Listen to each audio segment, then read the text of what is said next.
Bonjour les parents, j'espère que vous allez bien. Aujourd'hui, je vous retrouve pour un sujet que je pense pas avoir traité jusqu'à présent, du moins dans les vidéos, c'est l'infertilité, donc la difficulté, voire l'impossibilité à se retrouver enceinte.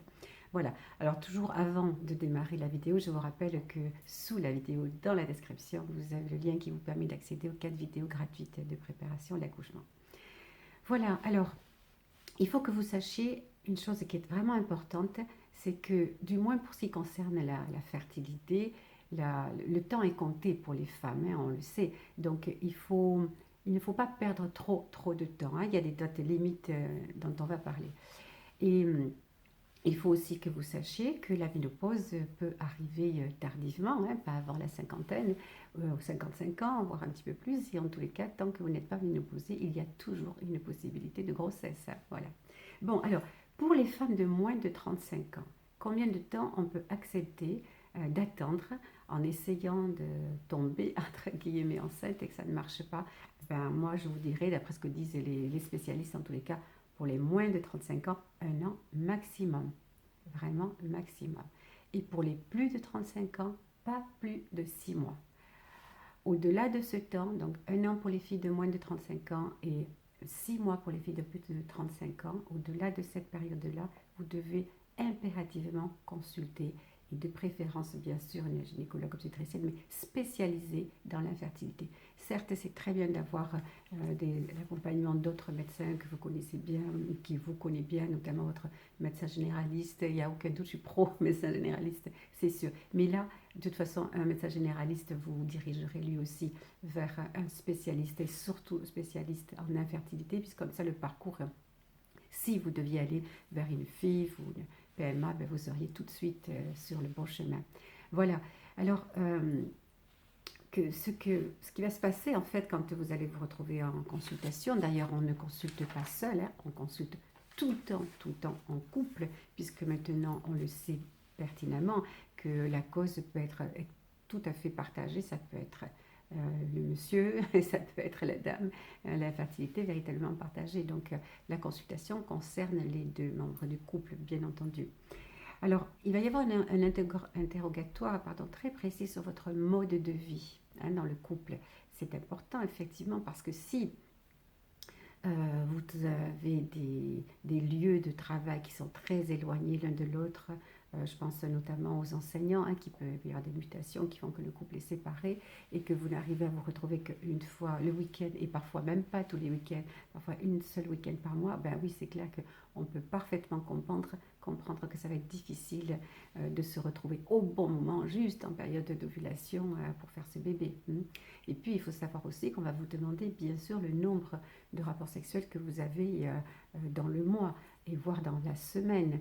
L'idéal, il n'y a pas de norme, hein, il n'y a aucune norme dans la sexualité bien sûr, mais pour avoir le maximum de chances de se retrouver enceinte, l'idéal c'est d'avoir deux ou trois rapports sexuels par semaine à partir du moment où vous êtes en milieu de cycle et donc où c'est le plus favorable. Qu'est-ce qu'on peut vous demander encore? Oui, quelle est votre alimentation? Est-ce que vous fumez? Est-ce que vous buvez? Alors, de temps en temps, occasionnellement, vous buvez un petit peu, c'est pas un problème, mais est-ce que vous buvez de manière beaucoup plus importante? Alors, à l'issue de cet interrogatoire, oui, effectivement, on va pouvoir proposer des examens. Ben, pour le papa, évidemment, on va faire, au futur papa, on va faire un spermogramme en particulier, mais le bilan sanguin aussi. Et alors, il y a des tas, je ne vais pas entrer dans les détails, hein, des tas de résultats possibles où il n'y a pratiquement pas de sperme, où il y en a mais ils ne sont pas de très bonne qualité, ou en tout cas ils sont très lents, bon, etc., etc. Et puis on fera effectivement les examens à la maman aussi, bien sûr le bilan sanguin pour savoir au niveau des hormones où est-ce qu'elle en est, sa courbe de température, est-ce qu'elle ovule bien, est-ce qu'elle n'ovule pas bien. On fera une hystérographie pour voir les trompes, hein, est-ce que les trompes ne sont pas bouchées. Bon, voilà. Il y aura tout un ensemble d'examens qui vont être mis en place. Et puis c'est important parce qu'on va plus perdre du temps. Vous êtes dans le centre spécialisé, les examens ont été faits, on sait immédiatement vers où se diriger et tout de suite on va faire ce qu'il faut. On a assez perdu de temps jusque-là. Alors, ce que l'on retrouve le plus fréquemment chez les mamans, c'est ce qu'on appelle vous avez entendu parler très certainement, pardon, le syndrome des ovaires polykystiques. Alors, ils appellent ça en abrégé le SOPK. Alors, évidemment, ce sont des ovaires qui sont remplis de kystes. Effectivement, ça va se traduire parfois par pas d'ovulation du tout, ou des ovulations de mauvaise qualité. Donc, il va falloir stimuler. Hein, il va falloir donner des hormones. Je vous passe les détails, vous connaissez certainement le clomide, du faston, etc., pour stimuler l'ovulation. Alors là, c'est très important. Il faut faire des dosages précis et ça prend parfois un petit peu de temps, de façon à ne pas vous mettre en hyperstimulation. À ce moment-là, vous allez faire beaucoup trop de follicules et c'est pas bon non plus. Donc là, il y a des tâtonnements un petit peu au début, mais ça, c'est tout à fait normal, ça fait partie du traitement. Qu'est-ce qui peut intervenir alors qu'il serait extérieur, autant à papa qu'à maman, au futur papa et future maman, qui pourrait provoquer cette infertilité? Alors, c'est tous les perturbateurs endocriniens, hein, donc pour la maman particulièrement. Donc, tout ce qui peut perturber vos sécrétions hormonales, c'est à prendre en compte véritablement. Il y aura des recherches qui seront faites à ce niveau-là, puisque effectivement, ça aura un effet très important sur votre fertilité.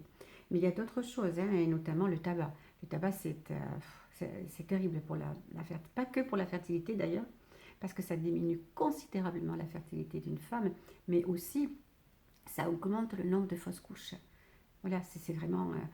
On a le droit de faire ce que l'on veut, c'est sûr, mais si vous souhaitez avoir un bébé, au moins pendant la période du projet, il faut vraiment arrêter de fumer quelque temps avant. C'est très important, très très important. Et puis en même temps, ça peut faire que la ménopause arrive beaucoup plus tôt. Hein. Donc vraiment, il faut faire des choix, c'est sûr. Voilà. Il faut aussi que vous sachiez qu'à partir du moment où on va faire la stimulation ovarienne, hein, donc pour obtenir des ovules sécrétés de manière plus importante et de bonne qualité, ben, c'est un retentissement sur le couple. Hein. Tout le monde le sait, il y a des films, des reportages, c'est vrai.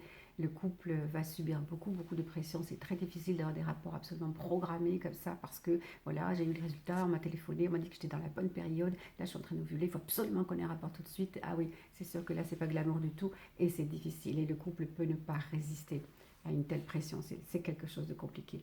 Voilà.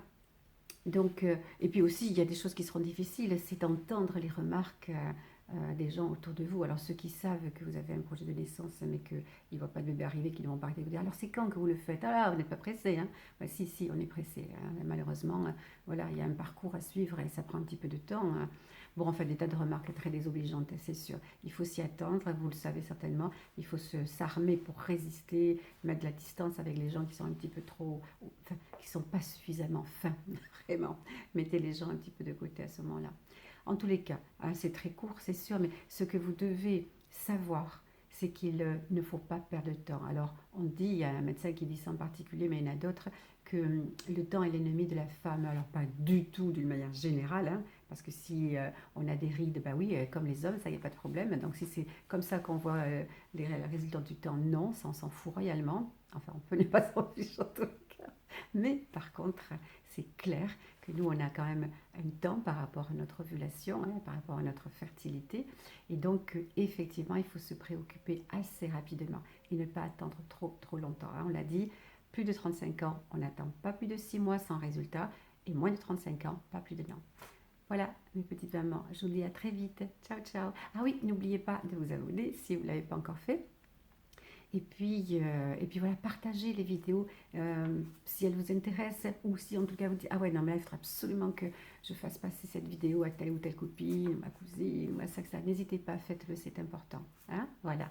Je vous souhaite une excellente journée, mes petites mamans. Ciao!